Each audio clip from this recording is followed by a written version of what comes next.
Good morning students. प्यारे बच्चों, आज हम चैप्टर नंबर 1 संबंध एवं फलन एक्सरसाइज 1.1 में हम आगे बढ़ेंगे। पिछली बार प्यारे बच्चों आपको बताया गया था कि स्वतुल्य संबंध क्या होता है, सम्मित संबंध क्या होता है, संक्रामक संबंध क्या होता है और तुल्यता संबंध क्या होता है।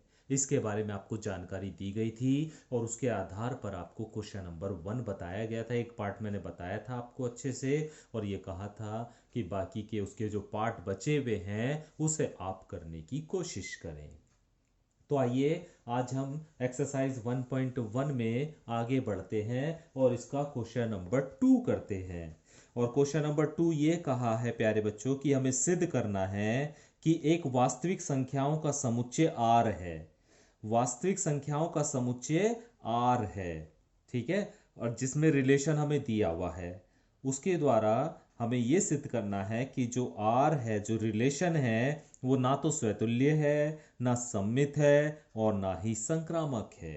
तो इस बात को किस तरह से हम प्रूव करेंगे, आइए देखते हैं। तो सबसे पहले R एक ऐसा समुच्चय है जो वास्तविक संख्याओं का समुच्चय है, रियल नंबर्स का समुच्चय है। और हम जानते हैं रियल नंबर में सारे नंबर्स आते हैं, चाहे वो जीरो हो, चाहे वो माइनस हो, चाहे वो प्लस हो, चाहे वो अंडर रूट हो, चाहे वो परिमेय संख्या हो, सारे नंबर आ जाते हैं। तो इसी तरह मैंने बना दिया है एक सेट इस तरह का कि आर जो है एक समुच्चय है वास्तविक संख्याओं का। जैसे जीरो ले लिया, 1 -1 2 अंडर रूट 2 1/2 डैश डैश, बहुत सारी अनगिनत संख्याएं, इस तरह की हर तरह की संख्याएं इसमें होती हैं, है ना। वही सेट हमने दोबारा लिख लिया है। अब आर का आर से हम कार्टेशियन प्रोडक्ट लिख लेंगे। तो जीरो का जीरो से, जीरो का 1 से, इस तरह से बहुत सारे आपके ये ऑर्डर पेयर बन जाएंगे, ठीक है।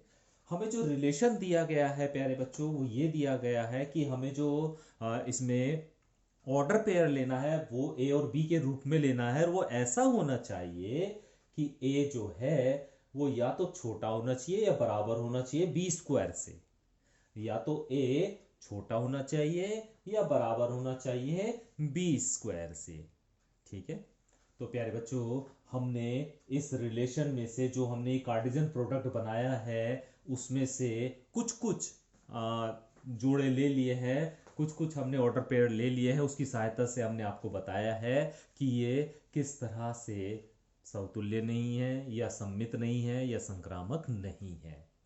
तो प्यारे बच्चों, जैसे मैंने इसमें से ही कहीं से देखो, जैसे 1/2 1/2 ले लिया मैंने, है ना। 1/2 1/2 जो मैंने ऑर्डर पेयर लिया है वो आर को बिलोंग कर रहा है, बिल्कुल सही बात है ना। और आप कहेंगे जी ये तो ए और ए है, अर्थात ये तो स्वतुल्य संबंध है, क्योंकि ए और ए अगर बिलोंग टू आर है तो वो स्वतुल्य संबंध होता है, बिल्कुल सही बात। लेकिन इस रिलेशन में ये कंडीशन दी गई है, इस कंडीशन को भी तो सेटिस्फाई करना होगा। तो क्या देखना होगा हमें कि जो ए है 1/2 वो बी यानी इसका स्क्वायर करें तो उसके छोटा होगा या उसके बराबर होगा, है ना, ये देखना है। तो हमें 1/2 हमने लिख लिया है प्यारे बच्चों, और बी की जगह 1/2 रख के देखें और 1/2 का स्क्वायर करके देखें तो कितना आएगा, 1/4 आएगा, है ना, 1/4 आएगा। तो अब आप देखेंगे कि क्या वो इस रिलेशन को सेटिस्फाई करेगा या नहीं। ये जो ऑर्डर पेयर है वो आर में तो है, लेकिन इस रिलेशन को ये सेटिस्फाई नहीं कर रहा है, इसलिए ये संबंध स्वतुल्य संबंध नहीं है, ठीक है। इसी प्रकार प्यारे बच्चों, मैंने इसी में से, इसी जो ऑर्डर पेयर का हमने एक समुच्चय बना रखा, उसी में से एक ऑर्डर पेयर 1 और 5 ले रखा है जो बिलोंग टू आर कर रहा है, ठीक है। क्या 5 और 1 आर को बिलोंग करेगा, आर में होगा, जरूर होगा इस वाले में, लेकिन क्या इस रिलेशन को सेटिस्फाई करेगा। देख लो भाई, 5 ए हो गया और 1 बी हो गया, बी स्क्वायर यानी 1 का स्क्वायर। क्या 1 का स्क्वायर बड़ा होता है क्या 1 का स्क्वायर बड़ा होता है 5 से।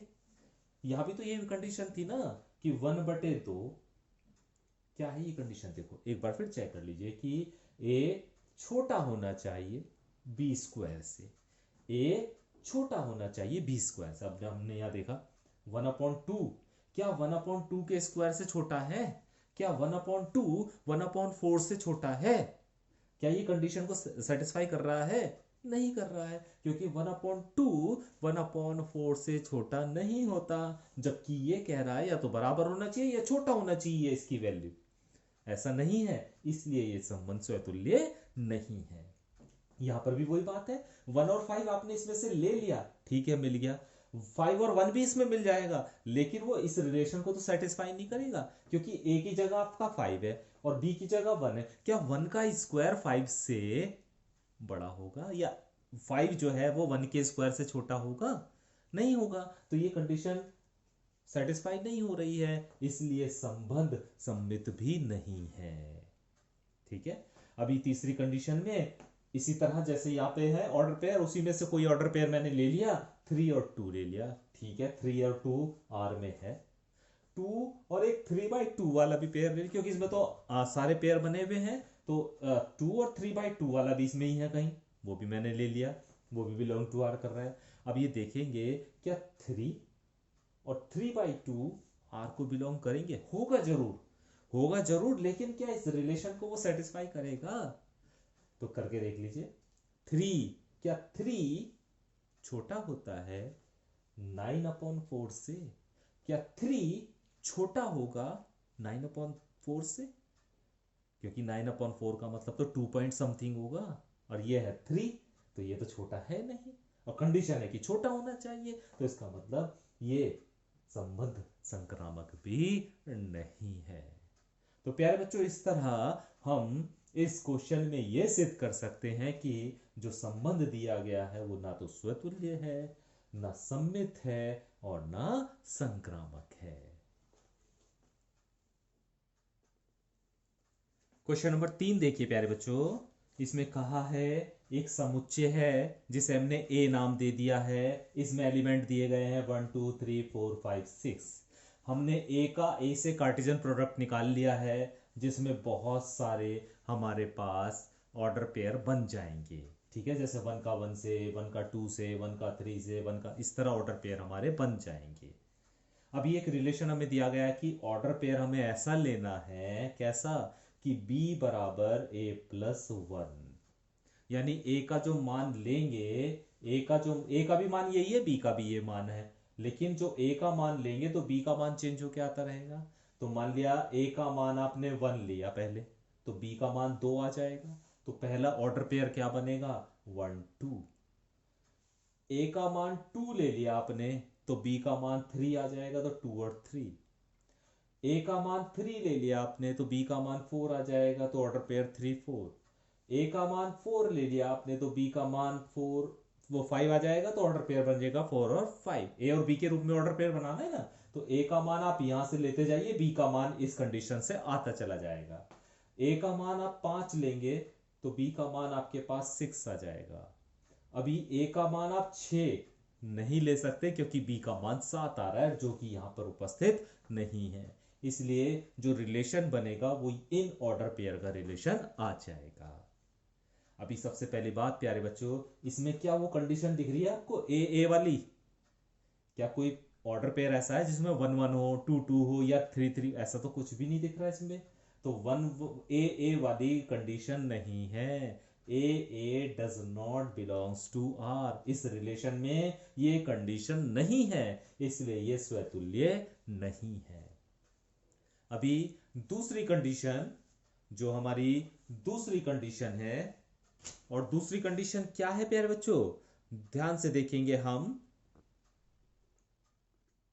दूसरी कंडीशन में क्या होता है, दूसरी कंडीशन ए और बी बिलोंग्स टू आर, तो बी और A does not belongs to R. यहां पे देखो ये कंडीशन, मान लिया 1 और 2 है, क्या 2 और 1 भी है रिलेशन में? नहीं है। मान लिया 2 और 3 है, क्या 3 और 2 है कहीं? नहीं है। मान लिया 3 और 4 है, क्या 4 और 3 है कहीं? नहीं। तो इसका मतलब सेकंड कंडीशन भी आपकी सेटिस्फाई नहीं हो रही। सेकंड कंडीशन क्या होती है कि अगर 1 और 2 है तो 2 और 1 भी होना चाहिए, या टू और थ्री है तो थ्री और टू भी होना चाहिए, तो वो कंडीशन यहाँ पर नहीं है, इसलिए ये संबंध सम्मित भी नहीं है। ठीक है, अभी थर्ड कंडीशन क्या होती है? ए और B belongs to R, B और सी बिलोंग्स टू आर, तो ए और सी भी तो होना चाहिए। मान लिया टू और थ्री ले लिया हमने, टू और थ्री आर में है, ठीक है, थ्री और फोर भी आर में है, ये भी ठीक है, तो टू और फोर भी तो होने चाहिए आर में, ए और सी भी तो होना चाहिए आर में, तो ए और सी भी तो आर में होना चाहिए। तो क्या ए और सी आर में है? इस तरह की टू और थ्री है, थ्री और फोर है, क्या टू और फोर है आर में? नहीं है, टू और four does not belongs to R, तो इसका मतलब क्या हुआ? ये संबंध संक्रामक भी नहीं है। तो इस तरह से हम क्वेश्चन नंबर 3 में बता सकते हैं कि ना तो ये स्वतुल्य है, ना सम्मित है, और ना ही संक्रामक है।